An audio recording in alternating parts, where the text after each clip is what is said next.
Hi, I'm Allie Staffer and I'm here with Mass Produced.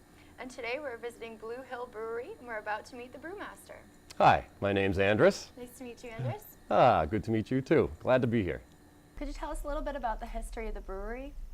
About 2005, I left my previous job brewing beer and made a decision to put together my own project. So I got down to the books, put together a business plan, and started approaching friends and family for financial support. After that, it took about 2.5 to 3 years before we found this location here in Canton. In 2008, we signed our lease here. And after about 9 to 10 months of production, installing the brewery, things like that, we started producing beer in January of '09. What was it that got you started brewing beer? I'd say the short answer to that would be that 5 gallons wasn't enough. I did homebrewing for a little while in college and pretty much shook it off because, 5 gallons just didn't cut it for me. After leaving college, I worked corporate for a while and actually would visit the Harpoon Brewery, the tasting room there, and got to know some of the brewers, and that pretty much kicked off the professional career, so to speak. I see you have a great selection. What types of beer do you make here? Right now we're brewing 6 varieties. Depending on the time of year, what kind of seasonals we have on, it'll be up to 7 or 8 styles, but we try and keep it around 5 or 6, not to flood the market, so to speak.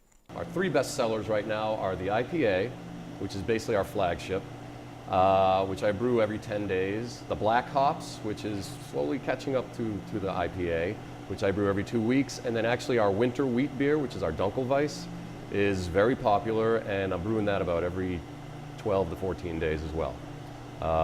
And then all the others run probably about every 3 weeks. Do you have a personal favorite? Have I got a personal favorite? Well, you got kids, you got a personal favorite child. I love them all. But I don't know. It varies. For me, the favorite will be what I have just filtered because it's the freshest. We've got very fresh beer here. But I'd say over the long run, my favorite would have to be the Black Hops. Black Hops. Sounds good. What is the process that goes into brewing beer? Well, there are 4 ingredients in beer: water, malt, hops, and yeast. And the primary ingredient that goes into our beers is 2-row malted barley. That is the primary source of our fermentable sugars. And then after that, we've got specialty grains. Specialty grains are grains that are malted and kilned longer and at different temperatures, similar to like different coffee flavors, where you have a dark roast, a light roast, medium roast, stuff like that. And with the Black Hops, because it's a dark beer, it's got a lot more. It's actually called dark chocolate malt, and there's a bit of chocolate flavor in that beer. Yeah, it's great. So those are the ingredients. Then, the beginning of a brew day, I put the ingredients together on a pallet, bring them over here with the fork truck. That up there is our hot water tank. You take hot water and malted barley, mix those together in a mash tun. You steep them at about 152 degrees for a little less than an hour. What happens there is the starches in the grain, starches in the malted barley convert to fermentable sugars. Right now we're in the process of sparging, which is spraying hot water over the top of the grain bed, and we are collecting. If you look down, that clear hose with that black liquid in it, that's beer. And we're slowly filling the kettle. And now the kettle, what we're collecting in the kettle is called beer wort. It's basically a dense sugar concoction. Okay, would you like to take a look at the kettle? Sure. As you can see, the collection is coming in the side there. And we're slowly, see the bubbles coming around the edge? We're slowly coming to a boil. And in the boil is where we add the hops. We boil here for about 90 minutes. And we add hops, 3, 4, or 5, depending on what beer I'm making. It'll have different hop additions during the boil. After the 90-minute boil, we will send the beer wort through a heat exchanger. That back there is the heat exchanger, that box-like contraption. Mm-hmm. If you can see in there, that's all those squiggles are plates.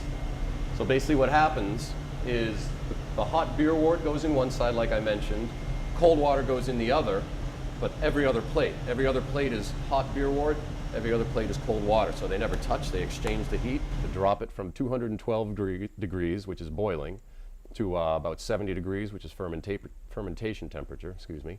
And What happens at the heat exchanger, we send cold water in one side, the hot beer wort the other side. The heat is exchanged. We will recapture the hot water and basically conserve the heat energy and the water. And then, like I said, the beer wort comes out at 70 degrees and into a fermenter. And in the fermenter is where we will add the fourth ingredient, which is the yeast. And this is the empty tank we're going to be going into. There's nothing in there right now. It's just waiting for beer. This beer we brewed yesterday. This is an Imperial Red IPA. It's a very tasty beer. It's 9% alcohol. But you can see there, that's what's called krausening, is when beer is actively fermenting, it generates its own froth, its own head, so to speak.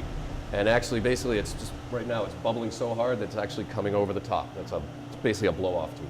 After those 5 to 7 days, once the fermentation is done, we will chill the beer down to about 38 to 40 degrees. I will transfer it into our cold room where it will cold condition for about another week to 10 days. After those 10 days, I will filter the beer, filter it right into a bright beer tank, carbonate it, which takes about another half a day, and keg it, bottle it, send it off to market. Now this is our cold room, so it's chilly in here. Come on in. As you can see, I've got 3 more tanks in here. They're my cold conditioning tanks, and one here is my taxidermination tank. This is where basically my filtered product goes into, and I pay my excise taxes on it.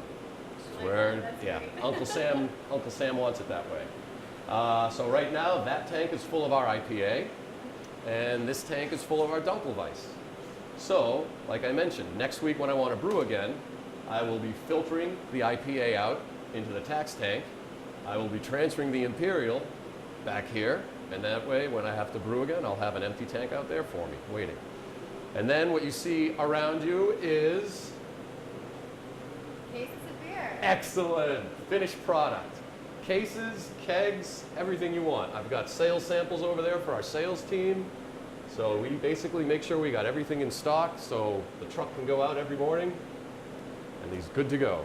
I try and design all our beers here to be unique to their style. You'll see once you go through and taste them all of them, that they are all distinctly, they've got their own distinct flavors to them.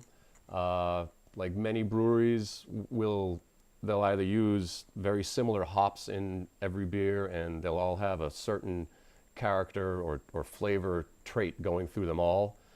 We try and make all our beers, like I said, true to their style, true to form, but also, you know, unique so that they're also not necessarily over the top, like pushing the flavor boundaries, so that somebody who's not a craft beer drinker could actually approach our beer and actually say, wow, you know, this is a pretty good beer. I can taste it. You know, I can drink this, and I'll have more than one. And then also somebody who is a beer snob type of person or a beer connoisseur will drink it and be like, oh, this is an outstanding, you know, Imperial Red IPA, or, you know, this is a pretty unique tasting black beer. You want a beer? Sure, why not? Which beer would you like? I've got our 2 extremes here. This is our Spring Ale. And this is the Imperial. Which one's your favorite? Out of the 2, I'd have to say the Spring Ale right now because I just filtered it this week. Sure, I'll give it a try. All right. Cheers. Cheers.